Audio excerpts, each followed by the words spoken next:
Roswell, New Mexico, the summer of 1947. You know why that town and that year ring a bell? Everybody does. Something came down in the desert. The army said one thing, then another. A little local radio station got the story first and then got told very firmly to forget it. I made a whole episode about it. 80 years later, people are still arguing. But tonight, I'm going to tell you about the other thing that happened in Roswell.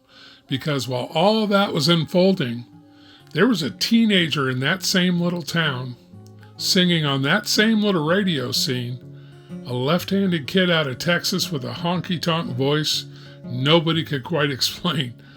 Within months, that kid was sitting in the Chaves County Jail, 19 years old, his whole life apparently over before it started, and from that cell, missing his young wife Alice, he did the only thing he knew how to do. He wrote to her, poems, promises. One of them swore that if she would just stay, he'd love her 1,000 ways. I love you, I'll prove it to you someday. I love you, in my heart you'll always stay. I've been so blue and lonesome all these days. That jailhouse promise became one of the most beloved country songs ever recorded. The kid became, arguably, the most influential country singer who has ever lived. Merle Haggard built a career on his phrasing, so did George Jones. Willie Nelson called him the perfect singer. His name was Lefty Frizzell. And here's why I get to tell you this story differently than anybody else on this platform. Lefty's little brother David, a hitmaker in his own right, a genius, and he's a man I've shared stages with. And when David sat down to write the definitive book on his brother, I was there. I got to watch the whole thing happen, and I watched the genius of David Frizzell tell the story of his brother Lefty. This is the Sideman Show. I'm Bear Clair. Tonight, Lefty Frizzell. Let's begin where it started. Corsicana, Texas, 1928, William Orville Frizzell, an oil-filled family. The nickname came early.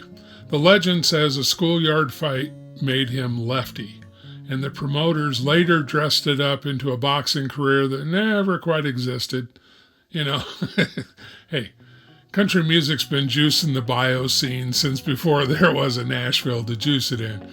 But the voice, that voice needed no juicing. Here's what Lefty actually invented, and I want to put my engineer hat on for a second, because this is a technical revolution designed as a drawl.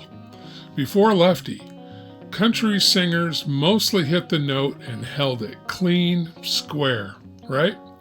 Lefty curled it, as David would tell me, and he did. He'd take one syllable and bend it through 3, 4, 5 notes, sliding, drooping, blooming, like the word itself had gotten too heavy with feeling to stand up straight.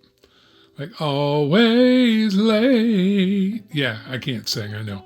But he sang the vowels the way a steel player works a tone bar. That technique, that syllable bending, became the DNA of modern country singing. Listen to Merle. Listen to Jones. Listen to Randy Travis, Keith Whitley. Half of today's radio, they're all, every one of them, working inside the instrument that Lefty Frizzell built. Haggard said flat out, there'd be no Merle Haggard as we know him without Lefty. One man's vocal mannerisms became an entire genre's accent. And the first masterpiece in that voice was written behind bars in Roswell, a teenager's desperate promise to his wife, when he finally recorded I Love You 1,000 Ways in 1950, paired with If You Got the Money, I Got the Time. Who doesn't know that? Both sides went to number 1. That jailbird from Roswell was suddenly the biggest thing in country music. How big? Let me give you the stat. And folks, this stat is almost unbelievable. In the fall of 1951, Lefty Frizzell had 4 songs in the country top 10 at the same time. 4 of them simultaneously. One man owned a quarter of the entire chart. You know who matched that feat later? The Beatles in 1964. So that's the list of people that have done that. Lefty Frizzell, 51, and the Beatles in 1964. He toured with Hank Williams. The two of them were trading the crown back and forth on the music charts. Mutual admirers, 2 comets crossing. And for about 3 years, Lefty Frizzell owned country music as completely as anyone ever has. And then the fall. And Lord, the fall is the country songs that nobody wanted to live. Bad contracts, the publishing deals, the money, slipping through trusting hands into smarter, colder ones. The drinking, that was climbing. The hits, they were thinning.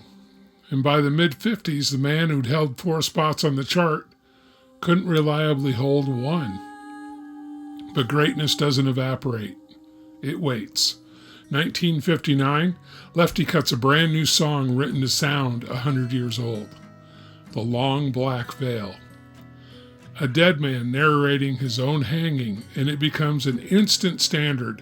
It's covered by Johnny Cash, the band, half of the planet since, live musicians that play it. And in 1964, Saginaw, Michigan takes him to number 1 one more time. That voice never left. The business just kept failing the man who carried it. Now, the part of the story that I know about personally, while all this was happening, there was a kid watching from the side of the stage, Lefty's little brother, David Frizzell. 13 years younger, out on the road with his big brother while he was barely a teenager, learning the craft, being on the bus, playing in the honky-tonks, the whole brutal, beautiful life from the man who invented the modern version of it. And David, let me make this very clear, is no footnote. David Frizzell fought his way to his own place in the book. 1981, a duet with Shelley West, You're the Reason God Made Oklahoma, number 1 out of a Clint Eastwood picture. The next year, I'm going to hire a wino to decorate our home, number 1 again. One of the great country titles of all time. It really is. The little brother became a star carrying the family name forward. Now, I met David in Nashville. I was a booking agent, and he and his wife Jo came, and we became instantly good friends. And I've had the pleasure of playing with him several times on stage. I love the man. I consider him a dear friend, and Jo too. They're just like family to us. And David, I have to tell you, is one of the funniest guys I've ever known. But David is a genius, and I don't use that word lightly. I've never met anyone that is more creative or spontaneously creative.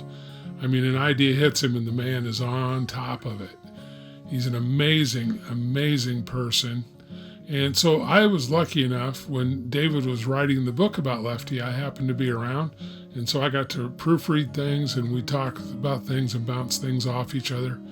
It's just a fantastic experience. And he signed a copy of the script to my little girl, Mary, which we still have. Amazing, amazing man.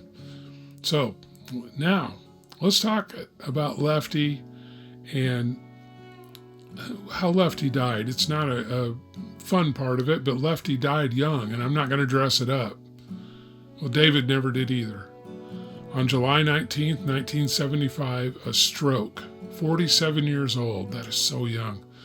The years of drinking had brought high blood pressure, and the story passed down is that Lefty wouldn't take the medication for it.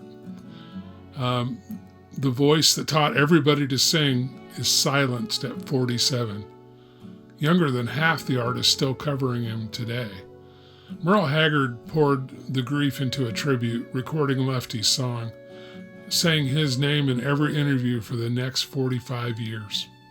Beautiful. The Country Music Hall of Fame inducted Lefty in 1982, And the singers just kept coming, generation after generation, bending syllables that bend because one Texas teenager in Roswell jail once bent them first. And David, the little brother, became the keeper of the flame, the shows, the stories, and finally the book, getting it all down, the glory and the wreckage both, while the people who lived it could still testify.